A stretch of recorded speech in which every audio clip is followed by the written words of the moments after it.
So, how about this for a story? A single bet, just one, brings down a 200-year-old financial empire. Sounds impossible, right? Well, that's exactly what we're digging into today. I mean, it really does sound like the plot of a movie, doesn't it? But this actually happened. We're talking about Barings Bank. Yeah, the Queen of England's bank, completely destroyed by one of its own traders. A 28-year-old guy named Nick Leeson, all the way over in a small office in Singapore. So the big question is, how? How does one guy cause that much damage without anyone noticing until it's way too late? Well, the answer lies in the tool he used. It's a really powerful financial instrument that, when used right, is actually essential to our economy. But you put it in the wrong hands, and it basically becomes a ticking time bomb. All right, so first, let's just set the stage and talk about the bank itself. Because to really get how shocking this was, you have to appreciate the scale of this collapse. I mean, this wasn't just, a bad quarter for them. This was the complete and total annihilation of a historic institution. Okay, here's the number that brought Barings Bank to its knees. $1.4 billion. And to put that into perspective for you, that amount was more than the entire capital value of the bank. Think about that. A 233-year-old institution just wiped out, gone, by losses that were bigger than the bank itself. Okay, so to really wrap our heads around how this even happened, we've got to look at the tool Nick Leeson was using. So let's do that. Let's break down the financial instrument that's right at the heart of this story, the futures contract. Now, I know the name futures contract might sound a little complex, maybe a bit intimidating, but the basic idea is actually surprisingly simple. So let's break down what it really is.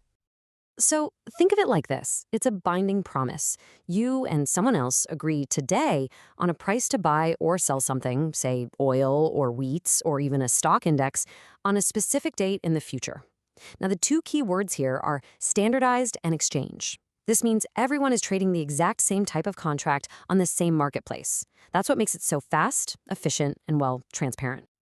And here's how it's different from what we do every day. Right? When you go buy a cup of coffee, that's what they call a spot transaction. You pay your money, you get your coffee. It's all done right there on the spot. A futures transaction, though, it splits that whole process up. You lock in the price now for something you won't actually get until later.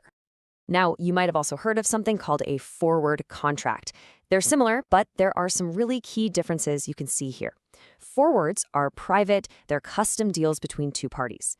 Futures, on the other hand, are totally standardized and they're traded on a public exchange. And here's the most important part. That exchange guarantees the deal. They make sure everyone honors their end of the bargain. And trust me, that guarantee is a super critical piece of this whole story. Okay, so here's a kind of mind-bending fact for you. Even though these are contracts for real-world things, gold, corn, oil, the vast majority of people trading them have absolutely zero intention of ever seeing, touching, or taking delivery of any of that stuff. In fact, get this, in most of these big futures markets, something like 98% of all the contracts are closed out before the delivery date even arrives. So only this tiny fraction, maybe 2%, actually ends with a farmer delivering wheat or an oil company delivering barrels. For everyone else, it's purely a financial bet. So if it's all just a financial bet for most people, that brings us to the two main types of players in the game. You can kind of think of them as the two opposing forces in every single trade. You've got the hedgers and you've got the speculators. Okay, so on one side, you've got the hedger. Let's say it's a farmer who wants to lock in a good price for her wheat harvest 6 months from now. She'll use futures to avoid the risk that prices might fall. She's looking for safety. Then on the other side, you've got the speculator. This person has no wheat, doesn't care about wheat. They're just betting on which way the price will go. They embrace risk for a shot at profit. And this is the key. Nick Leeson was supposed to be a hedger for his clients, but secretly, he became a massive, out-of-control speculator. So it's easy to think of speculators as the bad guys, right? But they're actually essential. They have to exist. They're the ones who take the other side of the farmer's trade. They're the ones who absorb the risk that the hedger is trying to get rid of. And this whole process, this risk transfer, is really the fundamental purpose of these markets. It's what allows businesses to plan for the future, and it helps all of us figure out what prices might look like down the road. Okay, so now we get the tool and the players. Let's get back to the story. How in the world did Nick Leeson take this essential, legitimate market function and turn it into a billion-dollar disaster? And here it is, the fatal flaw, the single biggest mistake Barings made, what we now call a massive operational failure. They let the guy making the trades, the front office trader, also be the guy in charge of settling those trades in the back office. I mean, that's like letting a student grade their own exam. It meant he could effectively hide all of his own losses. And this timeline, wow, it shows just how fast everything fell apart. It all started with this huge bet that the Japanese stock market, the Nikkei, would just stay nice and calm. But then, the unthinkable happens. A massive earthquake hits Kobe, Japan. The market, of course, panics and just plummets. Now, a normal trader would cut their losses, but Leeson did what gamblers do. He doubled down. He made an even bigger bet, hoping for a quick recovery. But that recovery never came. The losses just spiraled and spiraled, and because nobody was checking his work, he was able to hide it all until he finally fled, leaving the entire bank to collapse behind him. So you're probably wondering, how did the losses get so huge so fast?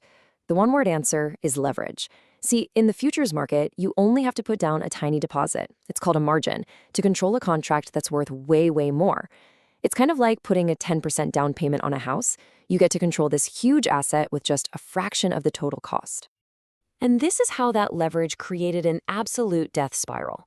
First, he used those small deposits to control these massive positions worth billions. Then, when the market turned against him, the losses weren't just big, they were magnified. That's when the exchange made a margin call, basically saying, hey, you need to give us more cash right now to cover these huge losses. But instead of stopping, what did he do? He doubled down again, hid the truth, and made even bigger bets. And you can guess the final step. Game over. Total collapse. And the final price for the entire bank? After 233 years of history, after financing wars against Napoleon and surviving who knows how many crises, Barings Bank was sold to the Dutch company ING for the symbolic price of £1 single pound. So, what do we take away from this absolutely incredible story? I think the ultimate lesson is that the tools of modern finance are a double-edged sword. They are unbelievably powerful, but that power cuts both ways. And you just have to listen to this quote.